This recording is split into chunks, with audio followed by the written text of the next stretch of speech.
Yo les gars, 15e vidéo. Aujourd'hui, on va parler d'un sujet qui me passionne, qui est l'entrepreneuriat. Et je vais vous donner les 3 raisons pourquoi les entrepreneurs échouent en 2024 et aussi dans toutes les années qui ont existé. Donc, je vais te parler des 3 sujets. Je vais te donner le premier qui est le manque de persévérance. Et pour moi, c'est un des plus importants parce que le manque de persévérance, c'est vraiment quelque chose de mauvais. Imaginons que tu veux faire du vélo, mais qu'au premier échec, tu arrêtes de pédaler, enfin tu arrêtes de remonter sur le vélo.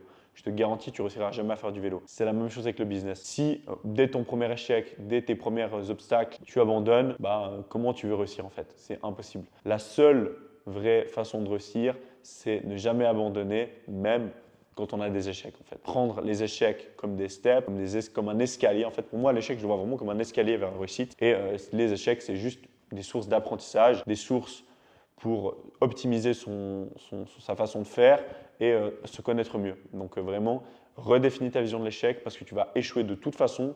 Et si tu veux réussir, tu vas devoir passer par l'échec pour aller chercher du coup du résultat. Moi, j'ai eu plein d'échecs, je ne vais pas te mentir. J'avais fait une vidéo sur Insta, je me rappelle comment on avait perdu 150 000 € en 2020 avec 2 potes à moi. Un bel échec, pourtant ça ne nous a pas stoppé. Et si j'étais pas remonté, je ne serais pas là aujourd'hui à vous parler de ça, tu vois. Donc premier point, manque de persévérance. Et pour moi, c'est la clé d'avoir de la persévérance parce que comme je t'ai dit, si tu n'es pas prêt à faire une action sur le long terme sans vraiment te focus sur les résultats, mais plus sur le processus, et ma foi, tu vas pas vraiment réussir. Je t'invite à aller regarder ma vidéo sur pourquoi aimer le processus te rendra riche, qui parle de ça. Donc voilà, je ne vais pas trop m'attarder sur le sujet, mais la persévérance, c'est vraiment la clé. Le deuxième que j'ai noté juste là, c'est pour ça que je regarde en bas, c'est le fait de se plaire dans ses situations actuelles. Je vois des gens qui se lancent dans l'entrepreneuriat qui se plaisent en fait dans leur situation actuelle. Ils sont là, ils n'ont pas le dos au mur, ils n'ont pas vraiment un vrai drive. Et du coup, le problème, c'est que ils abandonnent super vite parce que dès qu'ils ont le premier échec, ils sont là en mode ah, mais ma situation actuelle, elle est mieux. Du coup, je ne vais pas continuer dans l'entrepreneuriat.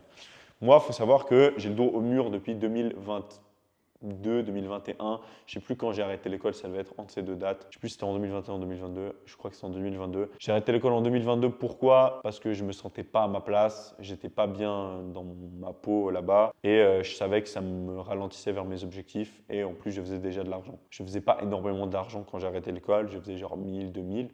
Mais actuellement, si j'ai arrêté l'école, grâce au fait que j'ai arrêté l'école, ça m'a permis de développer plein de projets, d'avoir plus de temps. Et du coup, d'avoir le dos au mur m'a permis d'être vraiment drivé au quotidien. Et il y a un gars qui m'a posé une question aujourd'hui qui m'a dit c'est quoi tes motivations aujourd'hui? Je lui ai dit c'est la passion et le fait que j'ai pas le choix. Parce qu'en fait, je vous explique, quand tu n'as pas le choix, tu n'as pas le choix en fait.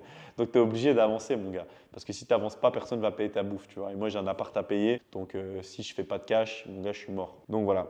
Le fait de se plaire dans la situation actuelle, en fait, le fait d'être dans une zone de confort, c'est une des 3 choses qui va te faire, qui va t'éloigner de la réussite en vie. Et le dernier, donc le 3e point, enfin il y en a encore d'autres, mais j'en ai choisi 3, c'est le fait de changer de business et le FOMO. Donc le FOMO, c'est quoi? C'est donc le fait de ne pas être focus et de toujours avoir l'impression qu'il y a un meilleur business ailleurs. Je vois beaucoup de gens, dont un pote à moi, tu te reconnaîtras dans cette vidéo, mon pote, on ne s'est jamais vu en vrai, dans la vraie vie, mais tu te reconnaîtras, qui veut changer de business tout le temps. Il me parle tout le temps de nouvelles idées de business et tout, et moi ça me saoule, je lui dis toujours, je lui écris juste focus. Et il m'a dit, le premier podcast que je ferai, il va s'appeler focus, donc ça m'a fait plaisir. Mais bref, aujourd'hui le focus c'est la clé, c'est une des clés. Si tu n'es pas focus sur ton activité et que tu changes, comme moi je l'ai fait dans le passé, tous les 6 mois d'activité, en fait tu vas faire 6 mois, donc juste avant d'avoir des vrais résultats, tu vas redrop à 0, refaire 6 mois, juste avant d'avoir des résultats, redrop à 0, refaire 6 mois, et du coup tu vas être tout le temps dans ce cycle infernal du 0-6 mois, et le fait de faire du 0-6 mois, c'est le pire truc au monde, parce que tu n'as jamais de résultats et tu as l'impression de jamais avancer, du coup tu as l'impression que chaque business est nul et qu'il y a toujours mieux ailleurs, mais c'est faux, les gars, l'objet brillant c'est faux, tout business est bien. Ça dépend de comment tu le fais et de comment tu opères dans tes activités. Moi, je te garantis que ce plancher par terre, il y a des mecs qui sont millionnaires avec. Les tableaux que j'ai derrière moi, il y a des mecs qui sont millionnaires avec. Ce canapé aussi, ce stylo aussi, cette montre aussi, ce bracelet aussi. Tout autour de toi, il y a des gens millionnaires avec. Donc, ce n'est pas le business qui change, c'est comment tu le fais et à qui tu le vends, sa manière de vendre et tout. Donc voilà un peu pour les 3 pires erreurs que les entrepreneurs font. J'espère que ça t'a impacté. En tout cas, si tu as envie de te lancer dans l'entrepreneuriat, n'hésite pas à m'envoyer un message si tu as des questions. Ça fera un plaisir de te répondre. Et voilà, on se dit à la prochaine fois. À demain, les gars. Grosse force à vous. Et voilà, c'est tout pour aujourd'hui. Lancez-vous et soyez persévérants.